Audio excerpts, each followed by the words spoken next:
The sound of the gunshot was deafening. It echoed off the walls like a thunderclap inside our living room. Time slowed. I couldn't tell if the ringing in my ears was from the blast itself or from the scream that tore out of my throat as I saw my daughter collapse. There was blood, bright red and spreading fast across the pale hardwood floor. My legs didn't move at first. My brain refused to process what had just happened. 1 second, we were arguing with her like we'd done 100 times before, and the next, my disabled daughter was lying motionless in front of me, her body twitching, her eyes wide with terror. Karen stood just a few feet away, her arms still extended, the gun trembling in her hands. Her mouth was slightly open, as if she couldn't believe she had actually pulled the trigger. Or maybe she could. Maybe that was the plan all along. Her face was unreadable. No apology. No panic. Just cold detachment. I think I yelled something, I'm not even sure what. Maybe her name. Maybe my daughter's. My wife was already on the floor, sobbing, trying to hold pressure on the wound. Her hands were shaking so violently she could barely keep them in place. Blood smeared across her fingers, her sleeves, her face. The scene was so vivid, so surreal, it felt like we had stepped into a nightmare that refused to end. The silence after the shot was worse than the sound itself. The whole house felt like it was holding its breath. My daughter whimpered, barely, but that tiny sound jolted me back to life. I rushed to her, fumbling to call 911, my voice cracking as I tried to explain what had just happened. She shot her. She shot my daughter. She's disabled. We need help. Now. I could barely hear the operator over the pounding of my own heart. Somewhere outside, I heard a neighbor shouting. Sirens, faint at first, began to wail in the distance. Karen still hadn't moved. She just stood there, holding the gun, as if she were the victim. As if this was all some cruel misunderstanding. I remember locking eyes with her, and I swear to God, she smiled. You're probably wondering how we got here. How a petty HOA neighbor dispute turned into a life-or-death tragedy. How a woman like Karen was allowed to get this far. How the system let it all happen. And how, even after the bullet left the barrel, this story still wasn't over. Before everything fell apart, our life was peaceful. Not perfect, but peaceful. The kind of quiet that makes you exhale a little deeper at night. The kind of stillness you only appreciate after you've lived through chaos. We had just moved into the neighborhood a few months earlier, hoping to start fresh. Our old apartment was small, cramped, and always echoing with city noise. My wife and I had been saving for years to buy a modest house where our daughter could finally have space to breathe, to feel safe, to feel home. When we found that little two-story house on Chestnut Drive, nestled among well-trimmed lawns and American flags fluttering on porches, we thought we'd found it. Our little corner of normal. My daughter, Emily, was born with a rare genetic condition that affected her mobility and coordination. She couldn't walk unassisted, and even with her walker, every step took effort. But that girl, God, she had more strength than anyone I've ever met.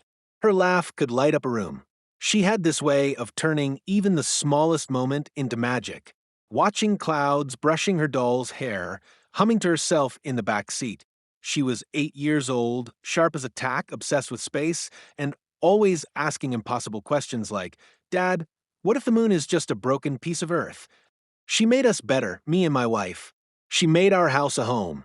The first few weeks in the neighborhood were wonderful. The cul-de-sac was quiet. Kids rode bikes until sunset. Neighbors waved, offered welcome casseroles, and even helped us unpack boxes. It felt like something out of a Hallmark movie. There was Mr. Bell, a retired teacher who gave Emily old science magazines. The Thompsons across the street had twin boys who helped shovel snow from our driveway without asking. We even got a note from the HOA welcoming us and explaining their rules. Strict, yes, but nothing too unusual. Honestly, I didn't think much of it. Then we met her, Karen. I remember the first time I saw her. It was a Saturday morning. I was adjusting the ramp we had built outside the front door so Emily could get in and out more easily. Karen was standing on the sidewalk, arms crossed, eyes narrowed, like she was surveying enemy territory. She didn't say hello. She just stared. Finally, she spoke. "That ramp, is it permanent?" I told her it had to be, for our daughter. She didn't respond right away, just nodded once, too slow, and walked off with her little white dog trotting behind her. I remember thinking, maybe she's just awkward. At first, Karen kept her distance. Sometimes she'd glance over from her porch. Sometimes she'd be watering her plants and suddenly stop when we stepped outside. We tried being neighborly, waved a few times, even sent Emily with a homemade cookie plate. She accepted them, but barely said thank you. There was something cold about her. Not angry, just off, like she was calculating something we couldn't see. But we brushed it off. Everyone has their quirks, right? Life settled into a rhythm.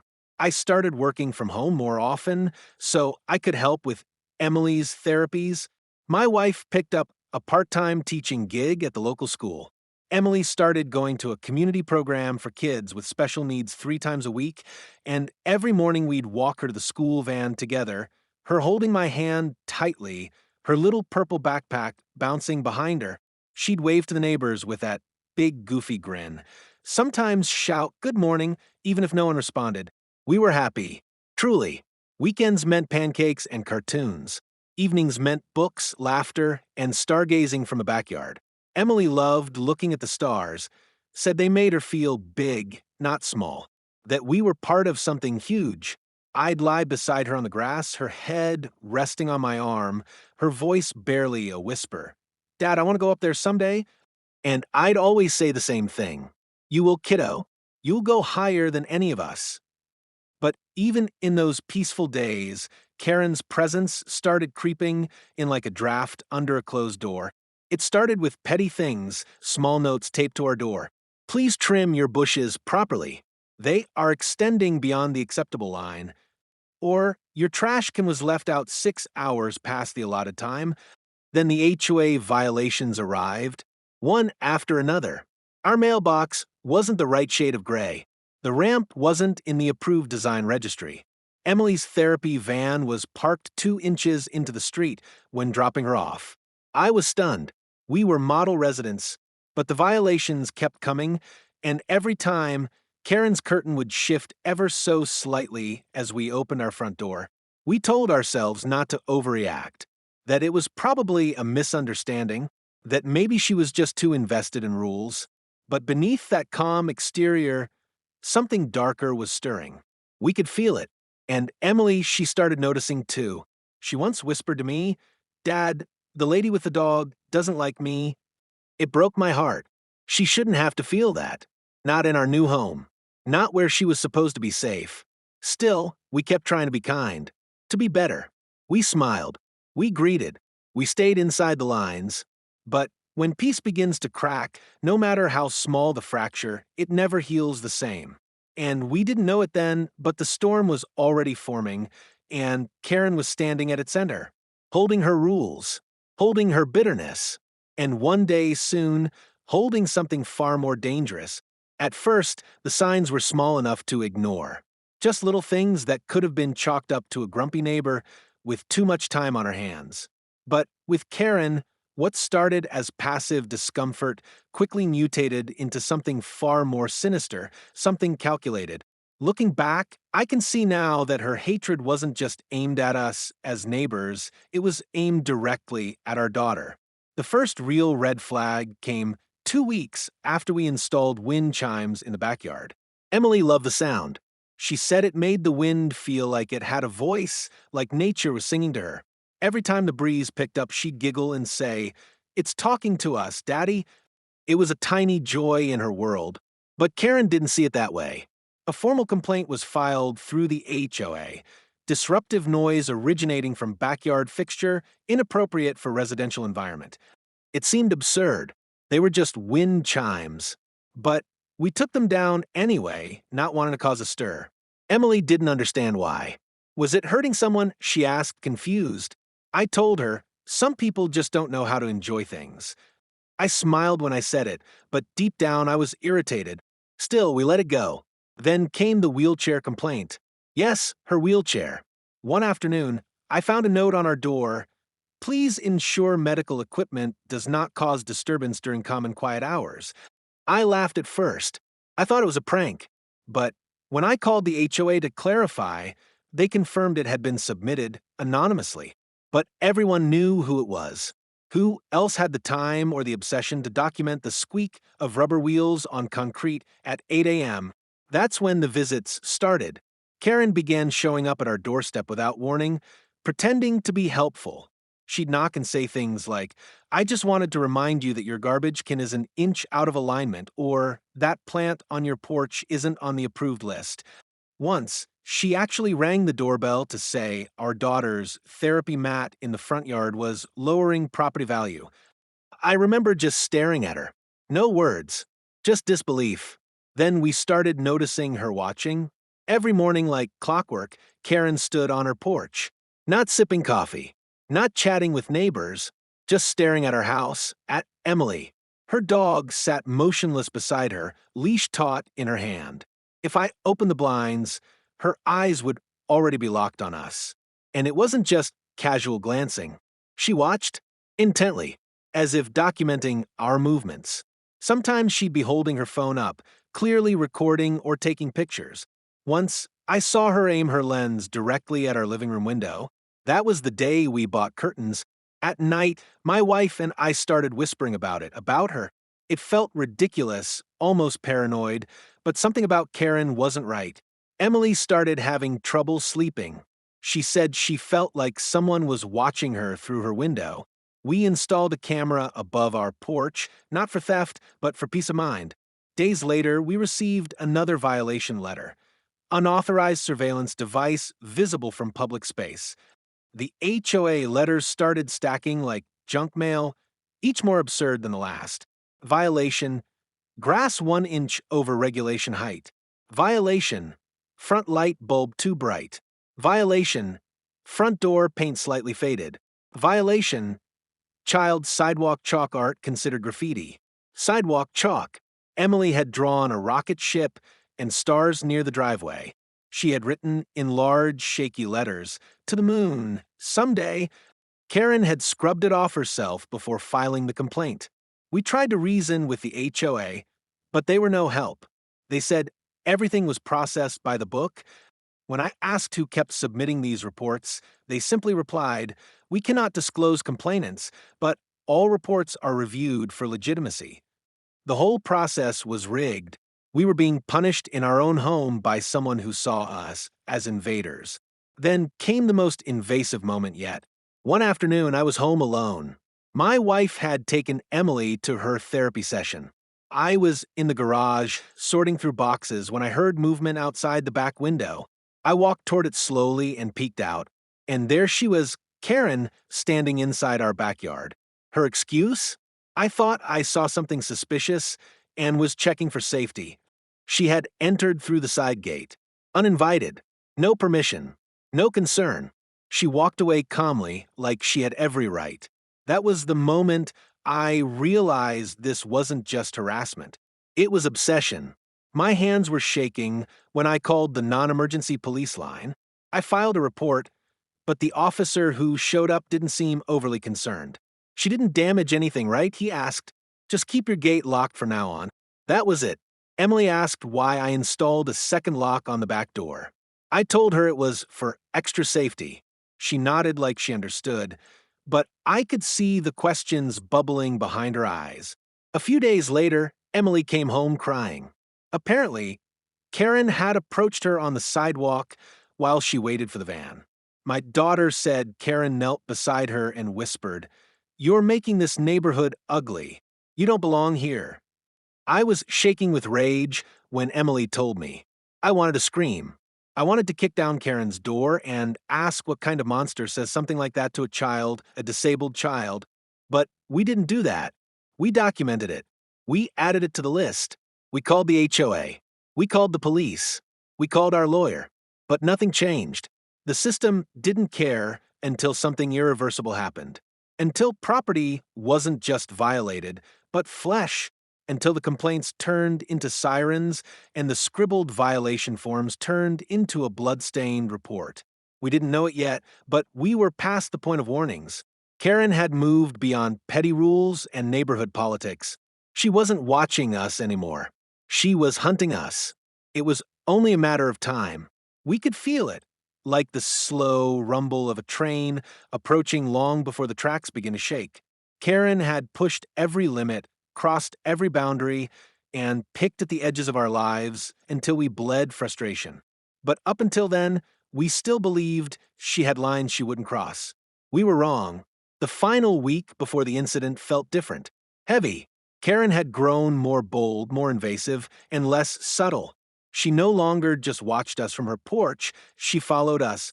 If we walked Emily down the street, Karen would appear from nowhere, pretending to be out on a stroll with her little white dog, but always just a few paces behind. If we sat outside in the evening, she'd shout across the lawn about our porch light, violating HOA glare limits. It didn't matter the time, the context, or who was present. Karen needed to control the space around her, and that included us. It was a Tuesday morning when it all began to snap. Emily's school van was late, and she was waiting out front in her wheelchair, holding her favorite plush bunny. She was humming softly, something she did when she was nervous. And then, from across the street, we heard the familiar voice. "What are you even doing out here again?" Karen snapped, walking over fast, not even trying to hide the anger in her face. "You people don't know how to follow basic guidelines, do you?" I stepped between them immediately. "Stay on your side of the property, Karen." She kept advancing. "Your child's wheelchair is blocking the sidewalk. That's illegal. I've told the HOA about this. I've told the police. You think you're above everyone else just because She paused, glaring at Emily. "Special?" I could barely hold back. My fists clenched. My chest tightened. But I kept my voice low, steady. "You're done, Karen. Go home." "Someone has to maintain standards," she shrieked. "If the HOA won't, I will. I know my rights." Emily began to cry.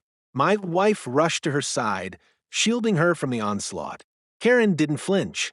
She just kept shouting something about us poisoning the community, about inspections, about legal action.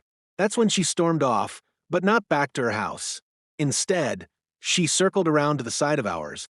Moments later, we heard the back gate creak open. I rushed inside and found Karen in our backyard again. She was trying to push open our back door, muttering about inspections and dangerous equipment left in plain sight. I shouted at her to leave immediately, threatening to call the police. She didn't back off. Not right away. Only when I lifted my phone to start recording did she scowl and finally walk away. That afternoon, we did call the police. We showed them the footage. We filed another report. We demanded a restraining order. But the officer, again, treated it like a neighborly dispute gone too far. "She's clearly difficult," he said, "but she hasn't harmed anyone." Not yet. Thursday night, everything changed. We were sitting in the living room after dinner. Emily was on the floor with her puzzle mat, my wife folding laundry nearby. I was closing my laptop, grateful to be done with work for the day. Outside, the air was still. It was the kind of quiet that feels off, like something was waiting. Then came the knock. It was loud, deliberate, measured. 3 knocks. I peeked through the peephole and immediately felt my stomach drop. It was Karen. But something was different. Her face wasn't angry. It was calm, dead calm. In her right hand, just barely visible behind her coat, was the unmistakable silhouette of a firearm. I didn't open the door. I locked it, bolted the chain, and backed away slowly. Then she began screaming. "I warned you. I warned you all. You think this is your world, don't you? You bring your filth, your broken child, and you dare ignore me? I said I'd fix this neighborhood. I told my wife to take Emily and go into the back room. I grabbed my phone with shaking hands and dialed 911. I could barely form the words, but I forced them out. She's outside with a gun. Karen, my neighbor. She's armed and screaming. My daughter's here. We need help now." Then, without warning, glass shattered. A rock came flying through our front window, crashing into the TV. Karen's voice was now right outside, screeching, snarling, incoherent. I grabbed a bat from the closet and stood in front of the door, heart hammering. My wife screamed from the hallway. Then, somehow, Karen was inside. The back door. We had locked it. We always did. But maybe we missed something. Maybe she forced it. Or maybe she'd been watching long enough to know our routines better than we did. She stepped into the living room slowly, like a shadow, like something unhinged but methodical. The gun was raised, pointed forward. And there, right in front of her, was Emily, frozen, terrified, silent. Karen didn't even blink. "You brought this on yourselves," she said quietly. "This is what you chose." I shouted. I stepped forward. I screamed her name. And then she pulled the trigger. The sound of the gunshot still echoes in my memory, like a cruel loop that replays no matter how hard I try to silence it. When the bullet left the chamber and struck my daughter, my little girl, the world fell apart in a single breath. One moment she was standing there, clutching her bunny with those wide, unsure eyes. The next, she was on the floor, a red bloom spreading across her shoulder and chest, her lips parted in silent shock. I didn't think. I didn't scream. I just moved. I ran to her, faster than I've ever moved in my life. My wife was already by her side, her hands frantically pressing against the wound, whispering, "It's okay, baby, it's okay, stay with us, stay with us." But it wasn't okay. Emily's body trembled, her breath shallow, her fingers curling and uncurling in panic. There was so much blood, too much for a child. The floor beneath her was slick with it, and I nearly slipped as I knelt beside her. I screamed for help. I begged the 911 operator to send anyone now, and still, Karen just stood there. She didn't run. She didn't panic.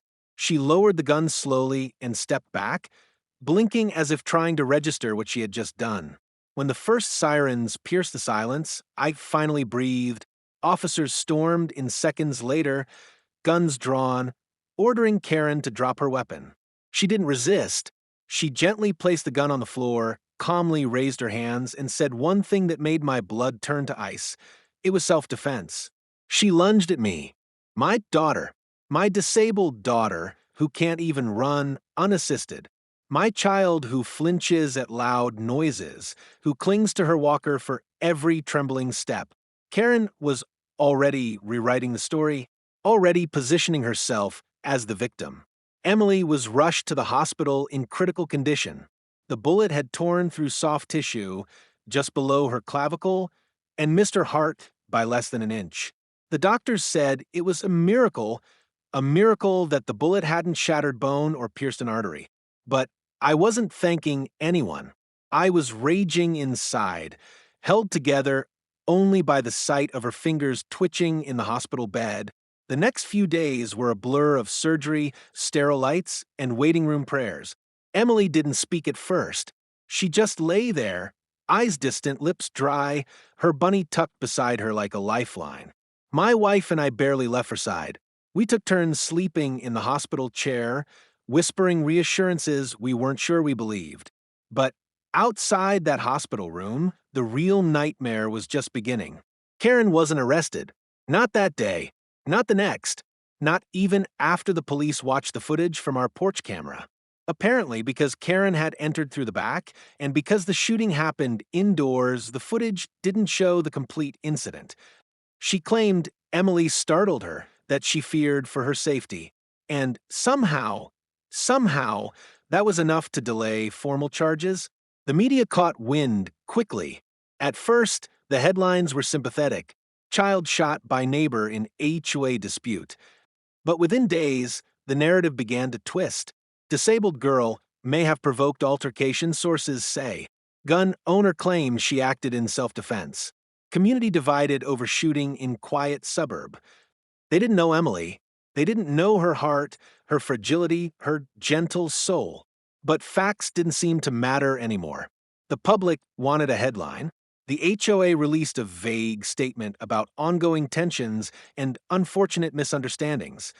They never mentioned the dozens of reports we'd filed or the warnings we gave.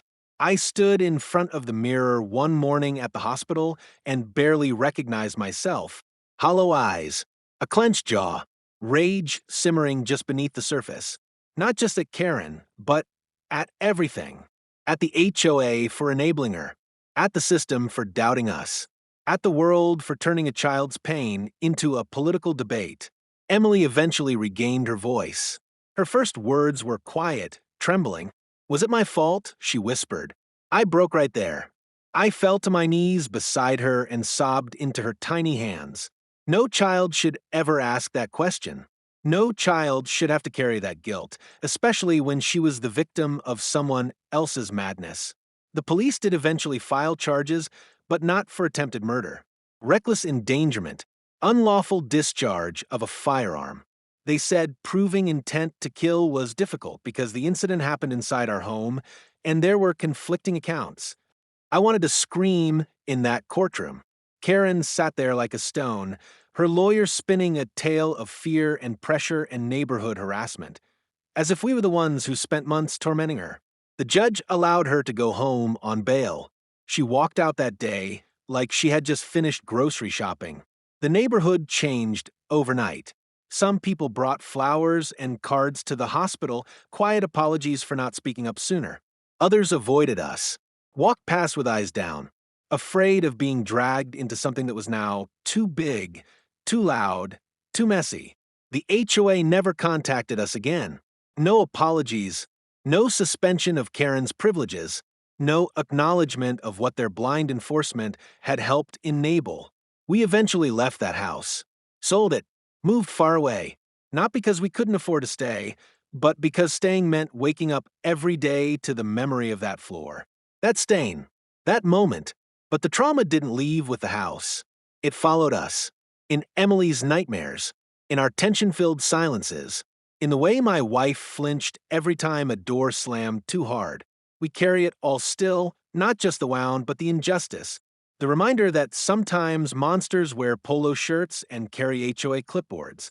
That sometimes the system protects the one with the loudest lie, and all the while my daughter still asks, "Why did she hate me, Dad?" And I still don't have an answer. Justice is never simple. It's not as clean as courtroom shows make it look. It doesn't sweep in like a hero at the end of a story. After my disabled daughter was shot inside our home, I thought justice would be swift, clear, obvious. I thought someone would see what had happened, look into Karen's eyes, and know. But that's not how it works. Justice doesn't run on truth. It runs on proof, process, politics, and sometimes luck. We had to build our fight from the ground up. The moment Emily was stable in the hospital, we began. I barely slept those first few nights, not because I couldn't, but because I didn't dare. I sat by her bed, watching the soft rise and fall of her chest, wondering how someone could shoot a child and still sleep under their own roof. We found our attorney through a friend, a civil rights lawyer named Rachel Landon. She came to the hospital to meet us. No suit, no briefcase, just a tablet, a voice recorder, and eyes that didn't flinch when I told her Karen was still free. Rachel was the kind of person who didn't talk in hypotheticals. She listened to everything, every HOA report, every video clip, every printed violation notice we'd collected. She took one look at the police report and muttered, "They're already setting the stage for reasonable doubt." She wasn't wrong. Karen claimed self-defense. She told the police she had feared for her life. She said my daughter, a girl who cannot run, jump, or even stand unaided, had somehow lunged at her with aggression. And unbelievably, it had worked, at least enough to keep her out of a cell. Rachel knew the only way forward was pressure, not anger, not chaos, strategy. So she filed for a restraining order. She petitioned for an independent review.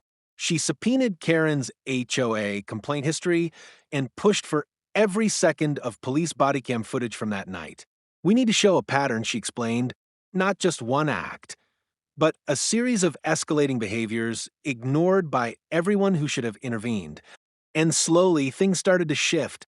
The first break came from across the street. An elderly neighbor named Mr. Harmon knocked on our door late one afternoon, visibly nervous. He apologized for not coming forward sooner. He'd witnessed Karen scream at Emily months ago, said it broke something in him, but that he was afraid of her, afraid of being targeted. Now he wanted to help. A few days later, another neighbor followed, a mother whose child played with Emily at the park. She had overheard Karen muttering during HOA meetings about certain types of families moving in and how special treatment breeds entitlement. She gave us a statement, anonymous but powerful. Rachel compiled it all. We built a timeline, a disturbing, crystal clear one. Karen's first complaint came just 2 weeks after we moved in. The second, a week later. Then dozens followed. Photos, videos, surveillance. And then, the moment she entered our backyard, uninvited, armed, then came the turning point, the leaked police body cam footage. A local reporter we didn't know reached out with a copy. In it, Karen is calm. She sits on our porch, sipping from a water bottle one of the officers gave her, explaining how Emily charged at her unexpectedly and how she had no choice but to protect herself. The officers never press her. They nod. They jot down notes. One even says she's lucky she survived. Watching it made my stomach turn. We released the footage anonymously. It went viral within days. Headlines changed. The sympathy Karen had subtly courted began to unravel. News outlets started digging. The HOA was bombarded with questions. Disability rights groups demanded accountability. And for the first time since the shooting, we felt the weight shift, not in our favor, but toward truth. The district attorney's office, which had initially held back on filing serious charges, was forced to respond. Under public pressure, they reopened the investigation. With new evidence, with Rachel's full documentation, and with community support behind us, they refiled charges, aggravated assault with a deadly weapon, child endangerment, and attempted manslaughter. Karen was arrested. The image of her in cuffs, being led away, her face pale, and lips pursed, felt hollow. Not triumphant, not victorious, just necessary, like something that had taken too long to happen, but the battle was far from over. The court case that followed tested everything we had left. Karen's lawyers launched a campaign of character assassination.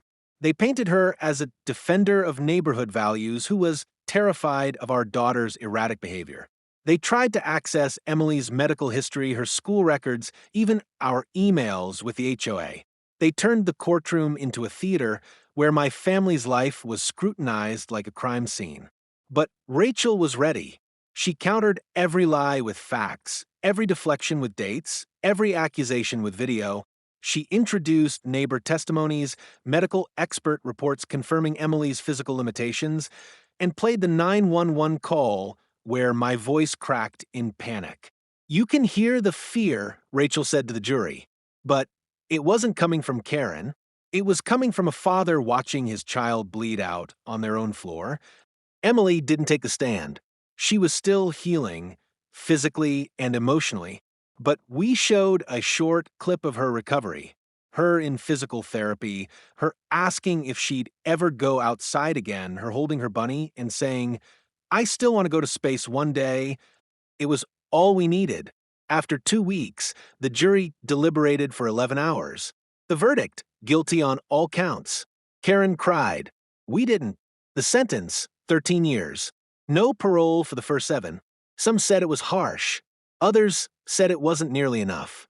But for us, it was acknowledgement, validation, a moment where the system, even after stumbling, had stood upright again.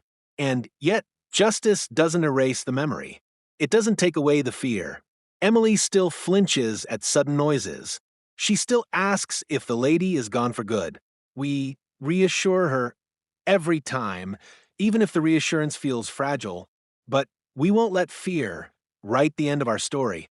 We fought for justice not just to punish Karen, but to protect every child like Emily, every family like ours who's ever been silenced, dismissed, or pushed to the edge by someone hiding behind rules, authority, or HOA letters.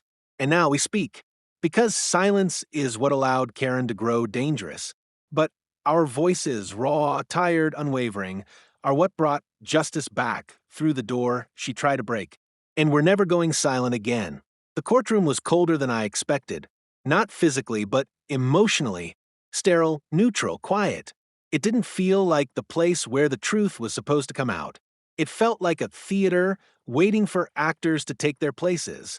Rows of polished wooden benches, fluorescent lighting overhead, and a judge who barely looked up from his case files. For the first time, I wondered if our pain, if my daughter's trauma, would mean anything here at all. Karen sat just 10 feet from us, flanked by her two attorneys wearing a gray blazer and a face drained of expression. You wouldn't think she had shot a child just months earlier. She didn't glance our way. Not once. Her eyes stayed low, her mouth a tight line, like she was rehearsing a part in her head. The calm villain. The victim in disguise. Her defense started as expected. She was frightened. She thought someone was breaking into her home. She didn't realize she had crossed into our yard. She didn't know the child was disabled. It all happened so fast, her lawyer said, repeating the phrase like a broken record. She acted on instinct. But we had prepared for this performance. Rachel, our attorney, stood up slowly and said nothing at first. Just let the room feel the weight of the silence. Then she pressed play. The courtroom watched our door camera footage. The moment Karen entered our yard, the sound of her voice yelling, the shadow of her silhouette, moving toward our back entrance. Then the gunshot. When the audio echoed through the speakers, the room visibly tensed. Someone gasped. I glanced at the jury. Several of them blinked hard, their expressions tightening. It was the sound of something irreversible, of innocence breaking. Rachel's voice was soft but firm. Ladies and gentlemen of the jury, this isn't about fear. This is about control. About a woman who harassed a disabled child, manipulated a system meant to protect her, and pulled the trigger not because she was afraid, but because she believed she could. We had witnesses, neighbors, experts, even a former HOA board member who testified that Karen had a history of extreme behavior and often exaggerated threats. The prosecution presented medical testimony proving what everyone already knew, that Emily could not charge at anyone, that even walking unassisted was a challenge for her. And then it was our turn to speak. I took the stand first.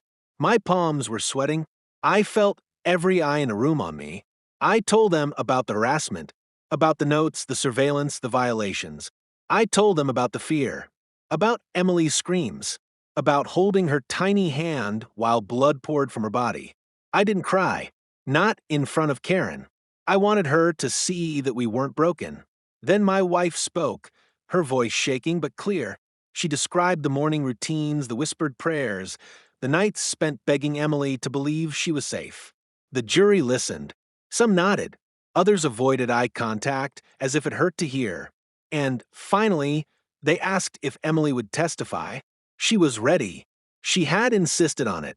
They wheeled her in slowly, her small frame barely filling the seat, her favorite plush bunny clutched to her chest. The judge gave her space. No pressure. Just a few simple questions. Do you remember the day Karen came into your house? She nodded softly. Were you trying to hurt her? No, she whispered, her voice barely audible.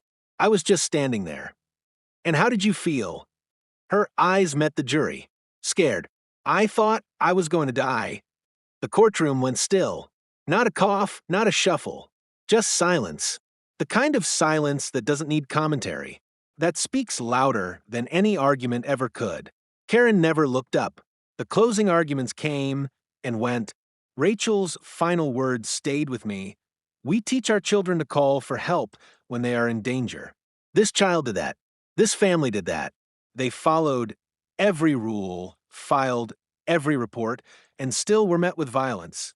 And now you decide if that violence has consequences. The jury deliberated for 9 long hours. We waited in the hallway, pacing. My wife prayed. I stared at the floor. Emily slept in my lap, unaware of the storm outside that still hadn't passed. When they called us back in, I felt my heart in my throat. We took our seats. The bailiff read the charges aloud. Aggravated assault with a deadly weapon. Child endangerment. Attempted manslaughter. The jury foreman stood. On all counts. Guilty. My wife gasped. I closed my eyes. My arms wrapped around Emily instinctively and I whispered, "We did it, baby." Across the aisle, Karen finally broke. Her face cracked. Her jaw trembled. But it was too late. Her performance had ended. The verdict had spoken. The judge sentenced her a week later. 13 years in prison with no parole for the first 7. He called her actions deliberate, cold, and devoid of remorse.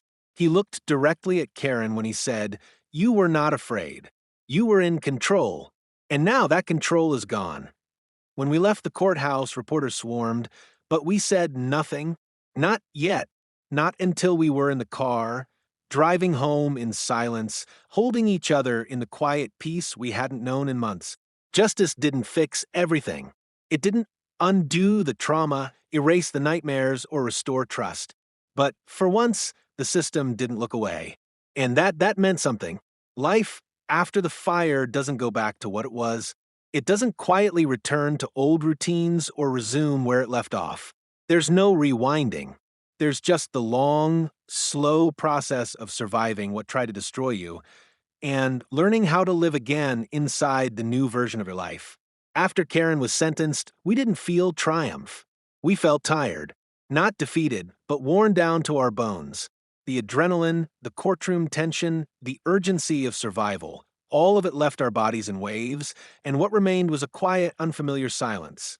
The kind of silence that comes after a storm when you're standing among the ruins, holding each other and wondering what still works. We moved a month after the sentencing, packed up every reminder of that house, the place that was once our home, our sanctuary, and left the neighborhood behind. The new house was smaller, tucked on a quiet street near a park with swings and a smooth path for Emily's wheelchair. We chose it not because of the view, but because of what it didn't have. No HOA, no complaints taped to the door, no neighbors watching through curtains like we were some contamination. Just space to breathe. Emily, she's healing. Physically, she's doing better than anyone expected. The bullet missed anything permanent, and after 3 surgeries, she's regained most of her strength. But emotionally, that's the part no one prepared us for. She doesn't like closed doors now. She asks for the lights to stay on at night. Some mornings, she wakes up crying without knowing why, and every time she hears a loud bang, fireworks, thunder, even a dropped book, her body stiffens. We hold her. We remind her she's safe. And sometimes she believes us. We kept her out of school for a while, let her heal at home, surrounded by warmth and love and quiet. She spends her afternoons drawing mostly stars, moons, little astronauts with bunny ears. I asked her once what they were doing up there. She said, "They're looking for places where no one yells." That answer broke me in the softest and saddest way. Even now, she's still searching for peace. But at least now, we're searching with her. Trust, that's the hardest thing to rebuild. Not just for her, but for us too. We used to believe in the system, in the neighborhood watch signs, the police response time, the words written on HOA welcome packets. We believed that if you followed the rules, stayed kind, respected others, you'd be safe. But we learned that some people hide their hatred behind rules, that they weaponize structure, procedure, and politeness to hurt others quietly. Until one day, they don't stay quiet anymore. And we learned that the system won't always catch them in time. But we also learned something else. We learned that people can change the narrative, that neighbors who once stayed silent came forward, that strangers online, people we'll never meet, sent letters, artwork, even handmade cards for Emily. That kindness, even delayed, is still powerful. It can't undo damage, but it can patch the broken places long enough for healing to begin. We still drive past the old street, sometimes, not to go back, but to remember, to remind ourselves of what we survived. And every time we do, Emily looks out the window and whispers, "That's not our home anymore." And she's right. Our home isn't a building. It's wherever we are together, safe, messy, imperfect, and whole. Karen took something from us. She tried to take more, but in the end, what she couldn't take, what she will never touch, is our strength, our love, and our promise that our daughter will grow up knowing not just what happened to her, but why she mattered enough for the world to finally say, "This is wrong." Life after the fire is quieter, gentler, and though we carry scars, we carry them forward. Because forward is the only direction that still makes sense. This wasn't just our story, it's the story of so many families who are quietly suffering behind picket fences and HOA rules, silenced by bureaucracy, ignored by authorities, and left to navigate a system that too often favors the aggressor over the innocent. What happened to my daughter didn't start with a gun. It started with a look, with a complaint, with a neighbor who believed her comfort mattered more than our child's dignity. It started with a structure that gave her power and a community that stayed silent until it was too late. And that's why we're telling this story, not for revenge, not for attention, but because this could happen to anyone, to your neighbor, to your friend, to your child. If you've ever felt powerless inside your own home, if you've ever watched someone in your family be dismissed because of their disability, their race, their background, if you've ever been made to feel small by someone who hides behind rules to mask their cruelty, then this story is yours too. And now it's time to speak. Share this story. Start the conversation. Ask your HOA what they're really doing to protect families, all families. And if you've been through something like this, know this, you're not alone. Your voice matters. Your story matters. Subscribe to HOA Karen for more real stories that deserve to be heard. Stories that demand justice, compassion, and change. Because the only way to stop people like Karen is to stop staying quiet. Backhand index pointing right. If this story moved you, don't scroll past. Movie camera subscribe to HOA Karen to hear the stories no one else is brave enough to tell.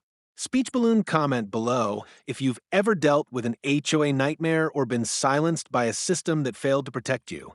Loudspeaker share this video with someone who needs to hear the truth, because silence protects the abusers and stories like this protect the innocent.